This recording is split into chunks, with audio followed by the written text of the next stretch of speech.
Time, misinfo complicate teaching 9/11 to kids born after itNagla Bedir didn't discuss September 11th with her New Jersey high school students last year. Mid-pandemic, with remote learning, it wasn't a conversation she wanted to have via computer screen. But this year, returning to the classroom just after the end of America's longest war, she figures she can't not teach about it. So later this month, after students in her international diplomacy class have introduced themselves and agreed on how they'll have respectful conversations, she plans to ask 2 questions. What do you know about 9/11, why it happened, and the aftermath? And how is it connected to Afghanistan? She isn't sure what they'll say, but she's set on having the discussion. I think it's really important that teachers don't shy away from teaching about these things, says Bedir, co-founder of the organization Teaching While Muslim. Many educators worry about teaching anything that's considered political, she says, and I think it's really unfortunate, because there is so much misinformation and disinformation in the world. Along with packed curriculums and calendars, those are just some of the challenges of teaching about September 11th to kids born since that day, who get so much of their information from online and social media spaces, and sometimes don't have the interest or media literacy to differentiate truth from conspiracy theories that persist 20 years later. Today's students don't have memories from that day but have heard about it all their lives, and that's bound to lead to questions, says Jennifer Grigiel, a Syracuse University professor who researches social media and the internet. If they aren't given factual information that helps them understand what happened and why, untruths can fill the void. Conspiracy theories take root when there are unknowns, and there were so many unknowns about that day, Grigiel says. In the absence of information, people go online. And what do they find? It depends.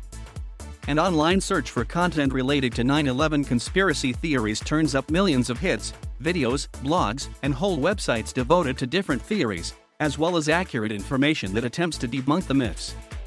Platforms like YouTube and Facebook say they've taken steps to curb the spread of 9/11 misinformation by promoting authoritative information about the attacks, or by adding links to other sources that debunk myths. Questions about conspiracy theories and 9/11 misinformation often arise in training that the National September 11th Memorial and Museum has offered for hundreds of teachers, according to Noah Rauch, its Senior Vice President for Education and Public Programs. The subject comes up so much that it developed specific sessions for teachers who want to use 9/11 and related conspiracy theories to teach critical thinking skills.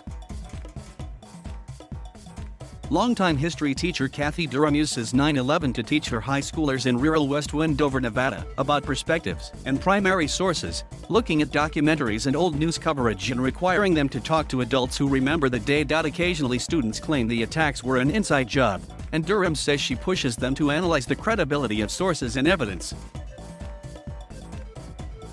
It's really a delicate thing, because my job is to teach kids to think and not tell them what to think, Durham says. Some schools teach about 9/11 around the anniversary, briefly discuss it in contemporary history classes, or incorporate resources offered by the memorial, the government, nonprofits, or teachers' unions.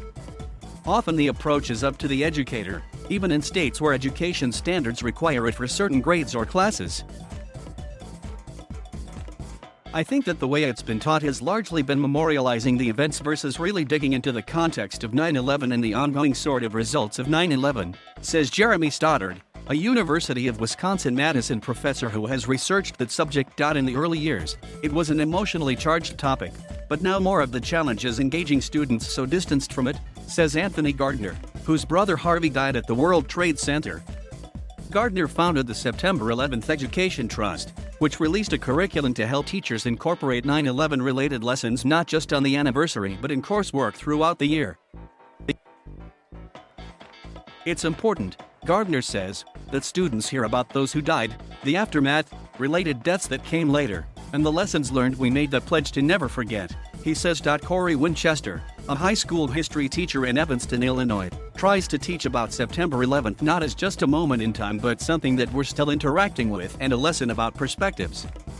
That means he might make connections to it while teaching about internment of Japanese Americans or the Vietnam War, he says. For some teachers, incorporating personal stories helps drive home the wide impact of 9/11. Liz Prince is having her fifth graders at DeSoto Central Elementary School in South Haven, Mississippi, record an interview with someone they know about a September 11th experience, then share it with classmates. She also ordered books to help with age-appropriate explanations about places that were targeted and people who died.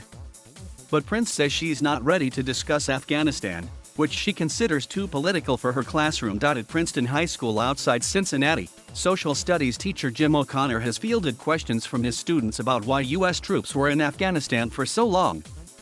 He says he'll tell them his memories about teaching on the day of the attacks, and how, as part of the Air National Guard, he later had to help deploy friends to Iraq. He hopes talking about the sense of patriotism and unity that emerged reminds students that such things are possible. In New Jersey, Bedir plans to outline the basics of what happened, then have students explore the timeline of U.S. involvement in Afghanistan since even before 2001.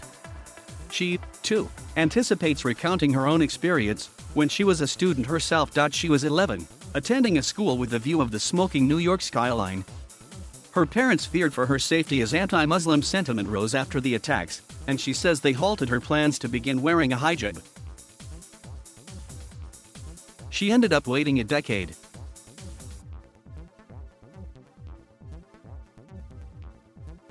Thank you for watching. Please subscribe